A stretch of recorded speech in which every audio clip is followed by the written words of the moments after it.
Coming out to African Liberation Day. We're about to get started. I know we were supposed to start a long time, but we're moving forward. Look like everything just happening at the same time. Everybody just walking in. But that's great news. But the first thing we got to do, of course, we got to open it up with a prayer. So we have asked Elder Field Marshal that if he could open up this African Liberation Day proceedings with us with an opening prayer. Field Marshal.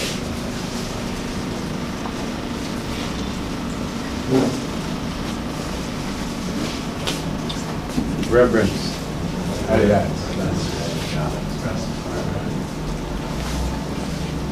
You know, Lord God, tonight we are gathered us. Carry us and bless us for the safety of God. Let thy grace shine upon us, and thy nation be saved. So we hear that. Yeah. Well, that's all right. That's just right.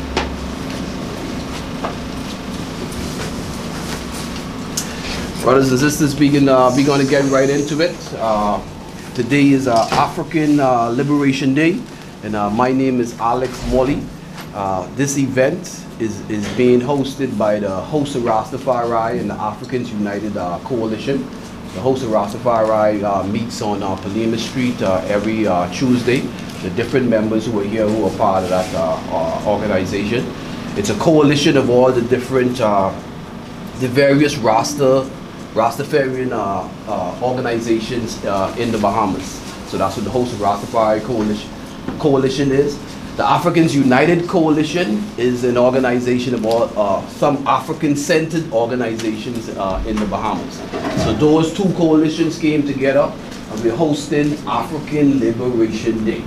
Now, brothers and sisters, just a little brief history about African Liberation Day before we actually get into the panel discussion.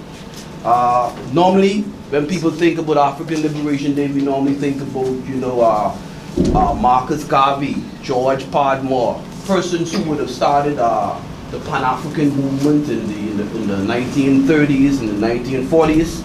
But one of the days that stands out for persons like us, African-centered people who think about African Liberation Day, April 15th, 1958, was a day that African leaders and activists would have organized and met in Accra, Ghana.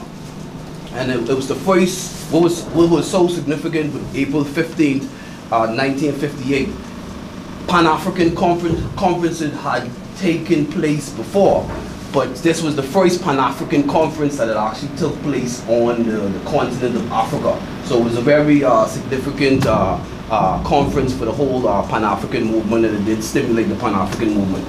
But at that 1958 conference, what's so important about that 1958 conference, brothers and sisters, some of the countries in Africa had already gained independence, but some countries hadn't gained independence yet. So it was a very revolutionary conference at the time, because the point was, you know, Africa has to be liberated. That was on the agenda. And at that 1958 conference, brothers and sisters, the day was called, a day was chosen to commemorate the conference, and that day was called African Freedom Day. African Freedom Day. Now, brothers and sisters, the persons who were part of that conference, as I said, it would have been African leaders and various activists from Ethiopia, from Ghana, Libya, Morocco, all over the African continent. There's an organization, the Peoples of the Union of Cameroon. They were also there too, because as I said, at that 1958 conference, African countries hadn't still, a good majority of them still wasn't independent as yet. Fast forward to 5 years after 1958, brothers and sisters, we have 1963. At 1963, we have a different kind of Africa. We have more Ghana knocked down the door, Guinea, Algeria. We just have a whole domino effect of independent African countries. And in 1963, 32 independent African nations met. 32 independent African nations met, and they formed the Organization of African Unity. And they changed the day from African Freedom Day to African Liberation Day.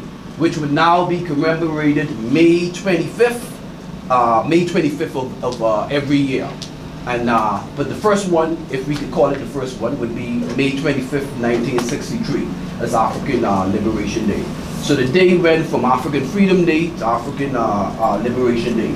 But brothers and sisters, we know, all of the African-centered people in this room know, and when we talk about African resistance doesn't only start with the organization of African unity. For all of us, I think that we would start from the day that we would be captured. African people have been fighting against slavery and colonialism.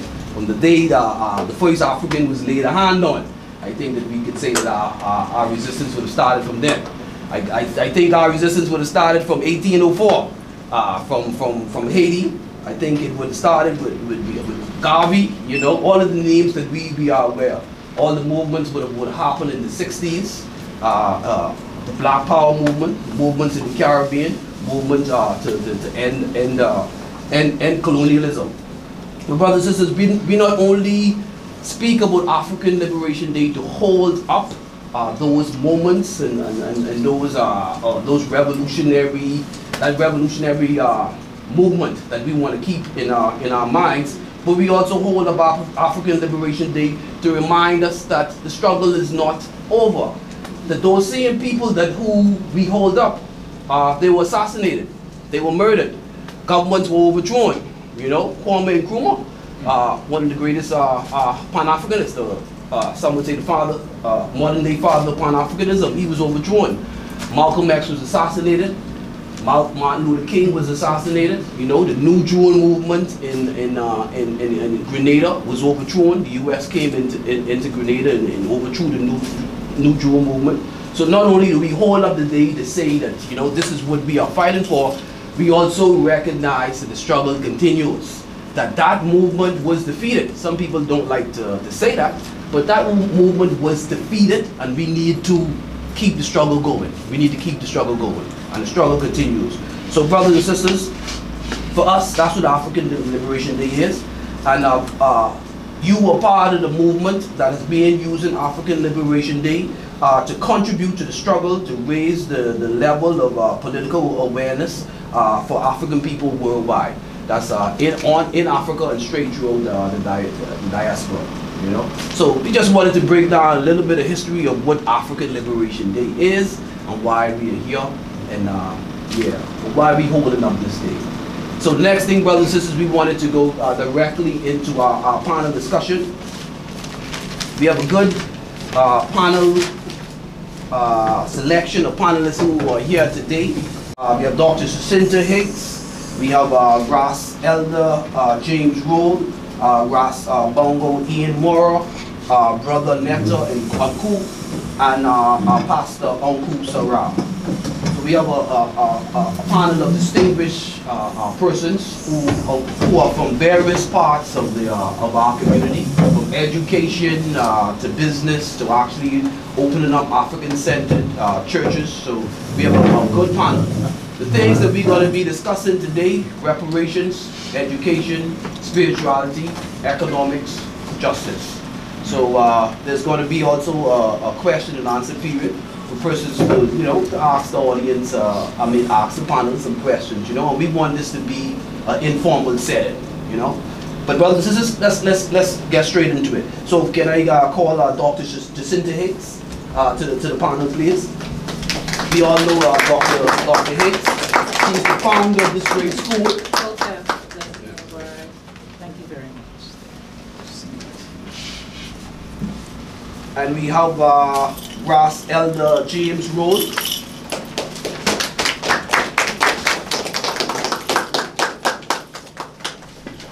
Like Dr. Hicks, Brother Roll is a distinguished person in the community, African-centered businessman who's been around helping young brothers. We have another brother, Pastor Anku Sarah, pastor of the Coptic Church of the Black Messiah, an African-centered African spiritual church on Meadow Street. And we have Brother Netta Anku, Sorry, brother. This would be my first time meeting this brother. From what I understand, this brother is being very influential in teaching a lot of younger brothers here particular arts. Right. So this is going to be an informal panel, brothers and sisters, and we're going to get straight into it. And we want this to be an active a conversation going on. So the first question for our panelists that we would want them to tackle. The first topic is on education. Should we Africanize our educational system? It's a loaded question. It's almost like a two part of it. Should we Africanize our educational system, and what does that mean to you? We're going to give Dr. Hicks first star at this. Should we Africanize our educational system, and what does that mean to you? Blessed love, everyone. Thank you so very much for this opportunity to sit in a sacred space amongst not only the elders, but we're talking about distinguished international elders with regards to my fellow panelists. So, should we Africanize the educational system? So it's beautiful. He said it's loaded. He said it's heavy, and it's true. So I want you to hear me as someone who has pioneered putting a school on the ground with an Afrocentric essence, core. It wasn't easy. I had to use, though, the European tools to prepare myself to do this. And what do I mean? Catholic, and I celebrate them. Every time I go on the radio, I say it. I'm Roman Catholic, and to this very day, just went to church this morning. So I use that European system. I went to Catholic school and government school, so I went to the Catholic school and public school system. And then I went to the European universities. I went to COB, and then UWI, and then eventually University of St. Thomas in Minnesota, of all people. So you know how European that can get. And so then, once I became certified by that system, I took my credentials into the ministry with the application form, and I said, now I'd like to open my own school.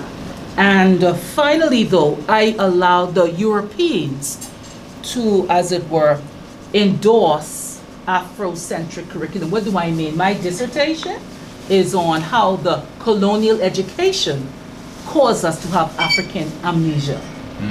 The system, and so my professors were all white with except for Dr. Thaddeus MacDonald. I needed someone with a doctorate degree level in education, so he went from the Bahamas to say that the things I was saying is to be true. That's how he knows it. And then I used Seba Ahmed Zaire. He's from Grenada, but he lives in Minnesota, and so he's black as well. And then I had a Asian on the board, Eurocentric persons, and then someone from Namibia, Dr. Frederick Kuster. He's from Namibia. So they had to say that what I was saying was the truth, because you have to pass the test. But I showed how systematically the European system erased systematically our essence, our identity, the value for my skin color, my hair, my displeased clothing. And so then I asked the ministry, can I open a school now that I will do what you're saying? So now this is the part that says, can we just eradicate the European? No, because the whole world is European, and so I don't want this young king and young princess, I don't want them to only know the Afrocentric, because the African Union is still struggling, don't mind them. They're still struggling. And so therefore, you can't follow something with struggling and going down. Those two, if they go to any school in the world, they must be able to function. So I need them to know the Euro-Western system as well. So you still have to teach the European, but then here, yes, we also need to do a little bit more with the Africanness. Thank you. Thank you very much, Dr. Hicks. Should we Africanize our educational system, and what does that mean to you? Pastor Uncle. All right, so Namastu, which means I bow to the divinity in you. I am Pastor Dr. Cleveland W. He is the third also known as Calhoun Anku Sarah. And I've had the great fortune of working with Dr. Higgs in helping to put this great institution, the Kaffrine International Academy, on the ground. And so I would have obviously, what you heard, I would have heard the lengthened version of that, over the years. It's been years, yes? Because it has to be strategic partnering. There has to be a strategic movement in ultimately steering a generation in the direction that is going to be beneficial for them in years to come. So without a doubt, yes, the educational system cannot serve us if there's not the essence of Africa there. Yes, because one of the things that I know we discuss at Kaffrine often is this word educare, right, and this drawing out of what is already in the child. So essentially, if the system isn't serving the purpose of drawing out what is in the child, and the child is indeed an African, then what we have is a mockery of what education really should be. Instead, the reality is, like Dr. Higgs was just explaining, we can't just, all one fell swoop. Let's say we're not going to speak English because English is the European. Well, if you raise your children not speaking English in a world that is dominated by that language, they're going to be disadvantaged, though they will have the African education. So there must be a balance. So in the Holy Coptic Church, we talk about balance, yes? And so ultimately, the Africanization of the education system, it can't start with the schools.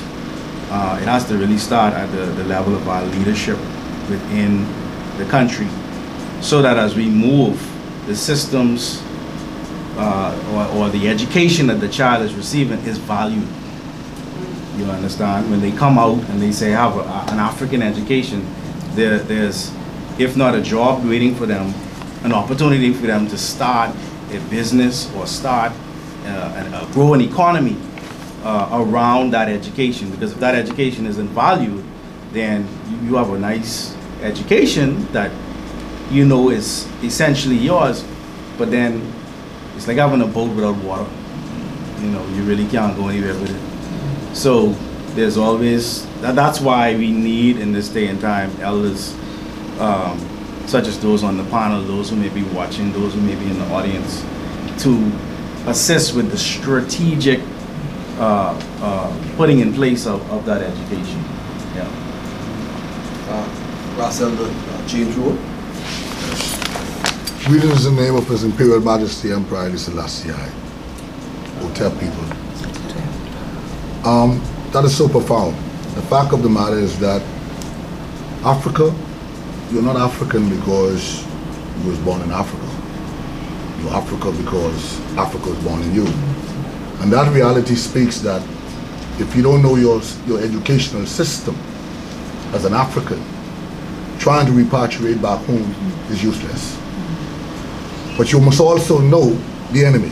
And who is the enemy? The enemy is colonialism, imperialism. And only education could allow you in the African context to be able to challenge yourself to defeat this enemy. You have to have a language that the enemy do not understand.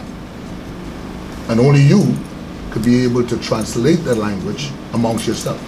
The problem with Gaddafi in Libya is the fact that what he spoke was reality, but he spoke of what everybody else knew about it and knew his concept.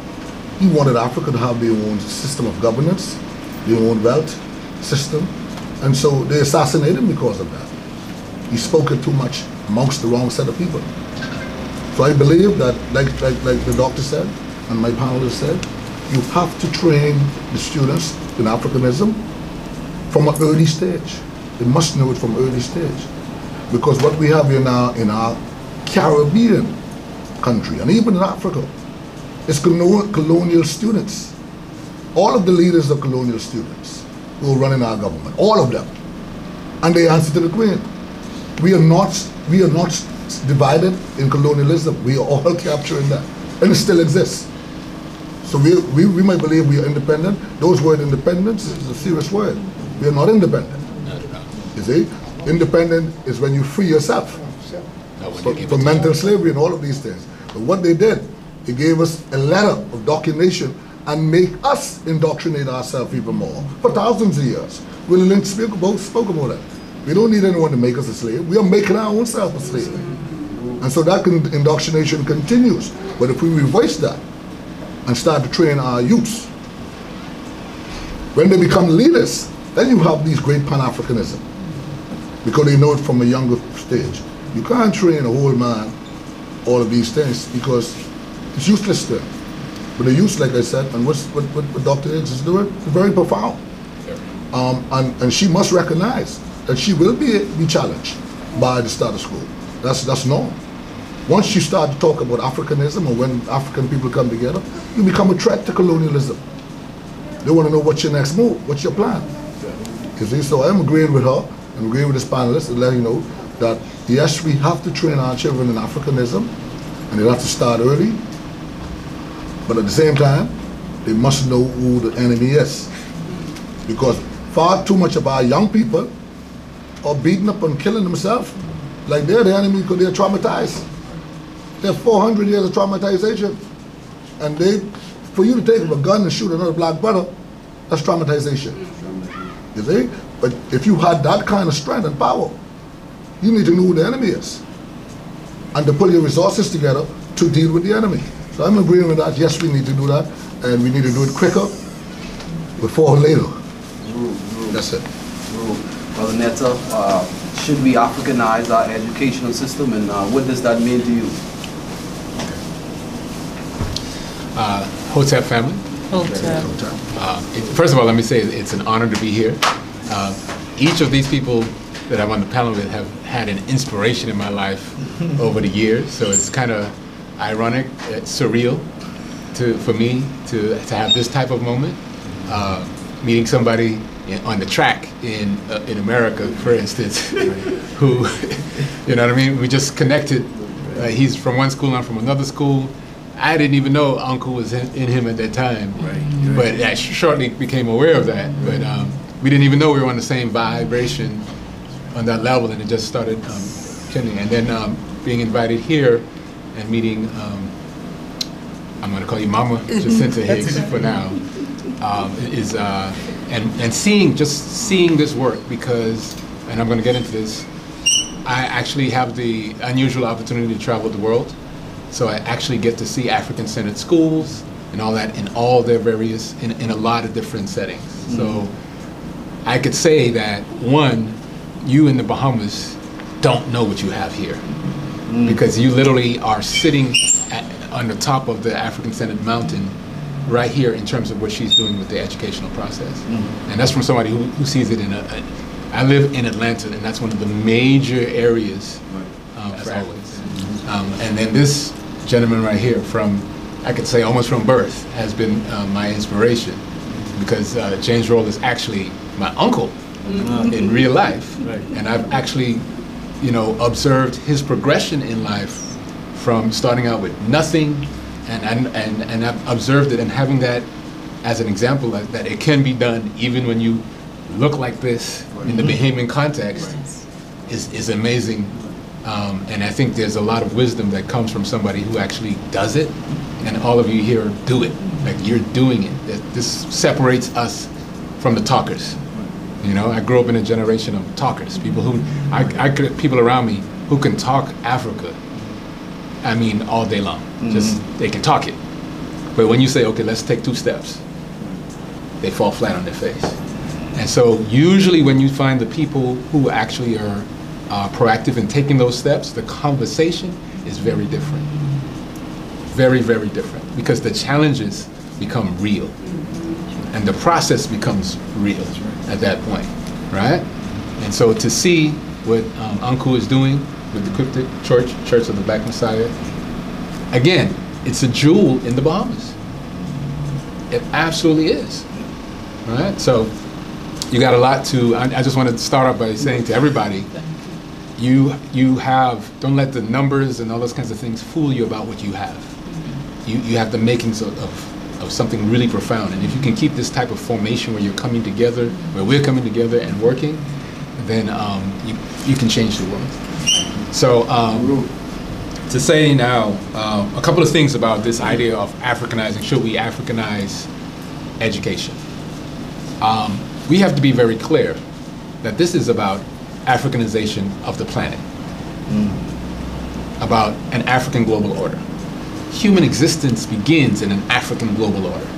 It begins with African people who see the world in an African way. Now, there was a disruption in that natural, that's also called the natural order, if you want to be clear, right? Because when you say African global order, sometimes people get nervous because they think you mean the same stuff these folks was doing, going around raping, killing, pillaging, and that's have nothing to do with what we're talking about. What we're talking about is Ma'at. We're talking about justice, righteousness. That's our way. That's what we're clinging to. And so this is an imperative by the divine creator, the mother, father, principle of the universe, however you want to relate to that energy. For us, when we come in and choose to come into this very unique body and spirit that we call African, it's something very special, which is why everybody else tries to hold you down, because they know who you are. The problem is, you don't know who you are. Not really, really, really, really, really. Even those of us who have an inkling, it's just an inkling of what our true power really is on this planet and what it is that we're about. So when we talk about, so we got to Africanize everything, because that's the very order of everything. It's one and the same as the divine order, if you want to say that, the natural order. It's the same thing. We're not talking about something different from that. We're not just talking about the geopolitical reality that we have today. So the work that we're doing should be seen as we're planting seeds now for generations to come. And to Mama Jacinta's point, the question is, how do we do that strategically? How do we do that? If we understand that, if your head is in the mouth of a lion, do you get excited and start screaming at the lion? No. There's no reason for you to be screaming at a lion when your head is in the mouth. Take your head out, and then you can curse the lion all you want to at that point, right? If you're at a safe distance away, whatever. Right? So a couple things I want to add to this. So there's a very important historian, Malcolm X's personal historian, that's very central to the renewal of African history. His name is John Henry Clark. We have in this country a former minister of the government who was actually working very closely with John Henry Clark. His name is Alfred Sayers, right? But I mentioned John Henry Clark because one of the things he said about the goal of education is that the goal of education is to train African children to be responsible holders of African power.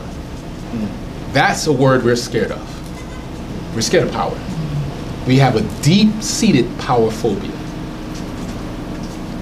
Right? We feel like if we hold power, we're automatically going to become corrupted. Because what we see in the world in terms of power is clearly corrupt. Right? But I would challenge you to begin to understand or rethink what it means to be African. Because to be African without power, I would argue, is anti-African.